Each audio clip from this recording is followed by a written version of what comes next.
Dando continuidade aos nossos estudos a respeito do capítulo 5 do livro do Halliday, tá? A gente hoje vai começar a definir algumas forças especiais, assim ele o batizou, né? E essas forças especiais que a gente vai estudar, nós vamos precisar levar muitas vezes em consideração nas nossas análises para poder, por exemplo, usar o princípio fundamental da dinâmica, ou seja, a segunda lei de Newton, força resultante igual a massa vezes aceleração, ok?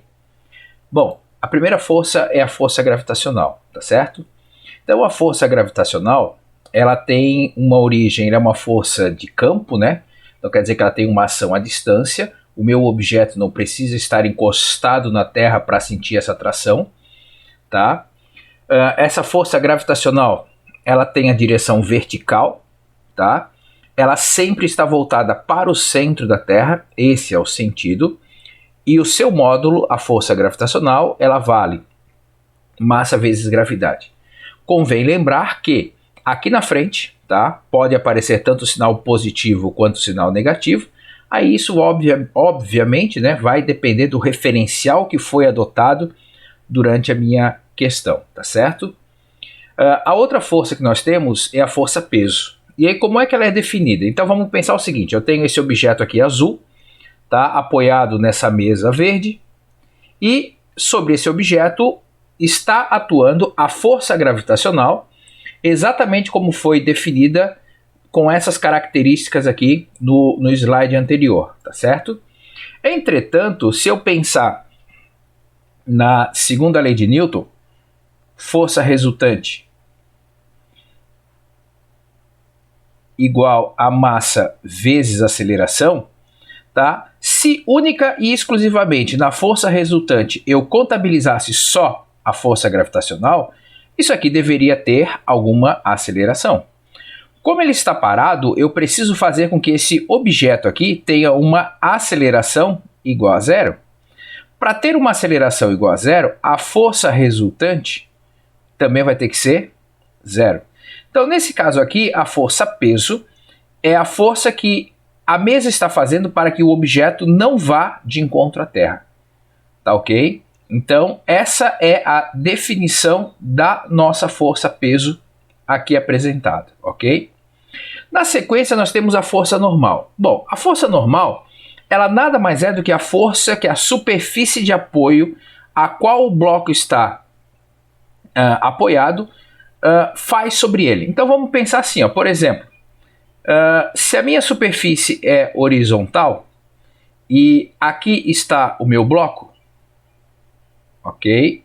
Eu vou ter, pelas definições todas que nós estamos falando, aqui está a minha força gravitacional e a superfície faz, nesse caso, sobre o objeto, a força normal, que nesse caso coincide com a força peso. Mas agora, por exemplo, o que acontece quando eu tenho uma rampa? Tá? Então, quando eu tenho uma rampa, aqui está o meu bloco, tá? Aqui está a minha força gravitacional, ela não tenho dúvidas, ela sempre vai ser vertical e voltada para o centro da Terra, ok? E aqui eu estou com um plano inclinado, uma subida de um morro, por exemplo. Agora, quem é a minha força normal nesse caso? A minha força normal, ela vai estar atuando aqui, ó, nesse sentido. Então, uma das características dessa minha força normal é que ela sempre fará 90 graus com a superfície de apoio. Tá certo? Outra coisa que é importante, por exemplo, a gente ressaltar, que nesse cálculo da minha força normal, tá? Então aqui vou fazer aqui a minha superfície, vou fazer aqui o meu bloco, tá? Já sabemos que sobre esse bloco eu tenho a força gravitacional atuando, ok? E nós temos aqui a força normal, certo? Bom, se a situação fosse única e exclusivamente essa, tá? A minha força normal era igual à força gravitacional. Mas agora, não sei se você lembra dos capítulos anteriores, nós chegamos a fazer alguns exercícios onde, por exemplo, eu tinha uma força que gerava um movimento para cá, uma força F qualquer, e pelos nossos estudos, nós já vimos que essa força F qualquer, ela gerava uma força Fx, que era responsável por esse objeto entrar em movimento, né? Mas ele também gerava uma força Fy, que até então a gente não levava em consideração. Agora, o que acontece? Quando eu vou fazer essa análise das forças aqui, eu preciso levar tudo isso em consideração. Ou seja, força resultante é igual a massa vezes aceleração. Se essa força, se esse objeto não está descendo pelo chão abaixo, não está abrindo um buraco, nada aqui, quer dizer que a aceleração dele é zero, tá? Então a força resultante vai ser o quê?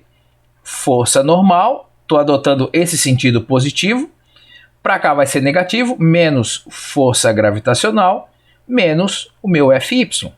Então quer dizer que a minha força normal nesse caso aqui vai ser quem? A força gravitacional mais a força Fy. Se por acaso, nessa situação aqui, tá? Então eu vou colocar aqui rapidamente o meu solo, vou colocar aqui o meu bloco, tá? Nós já sabemos que temos aqui a força gravitacional.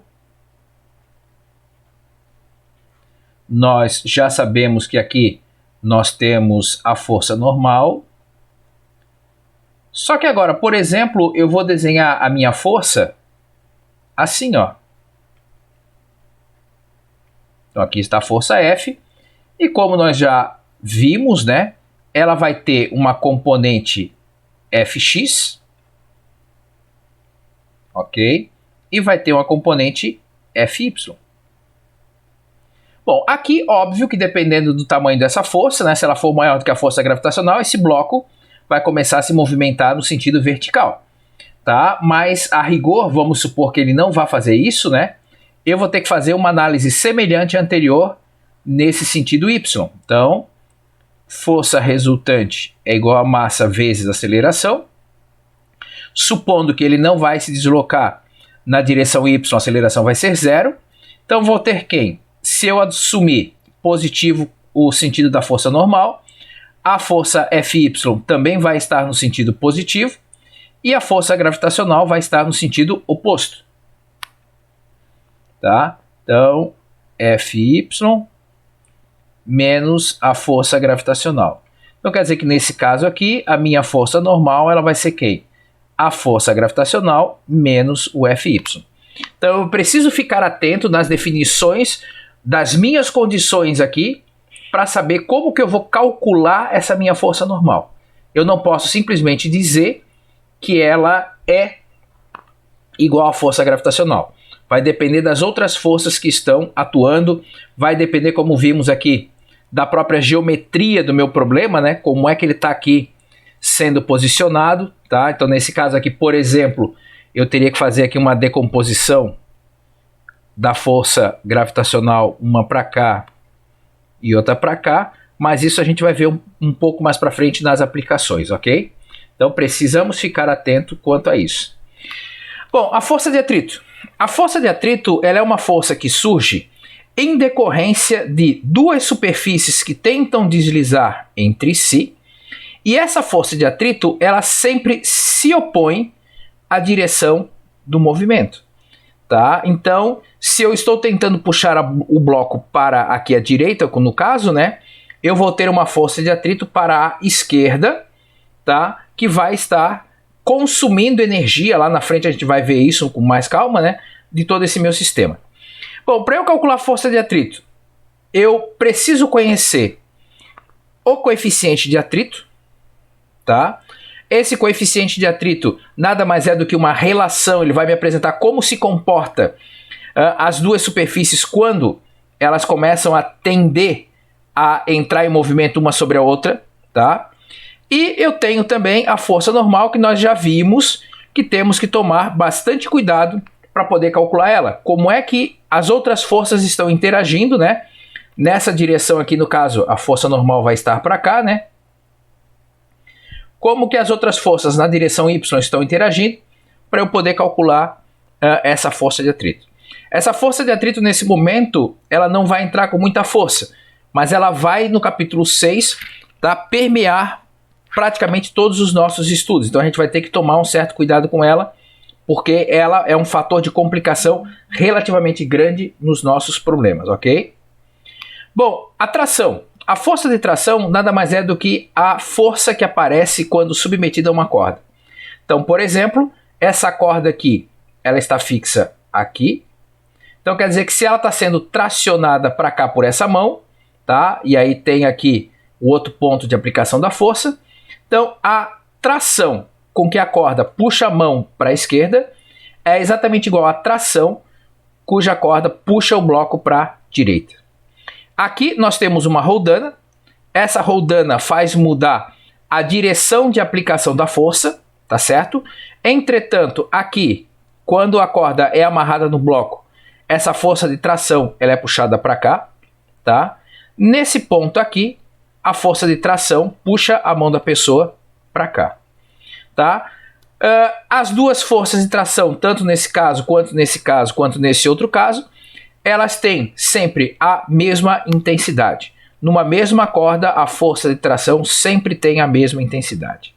Tá certo? E o mesmo acontece aqui. A força de tração está puxando o bloco para cima e aqui a força de tração também está puxando a mão da pessoa para cima. Tá certo?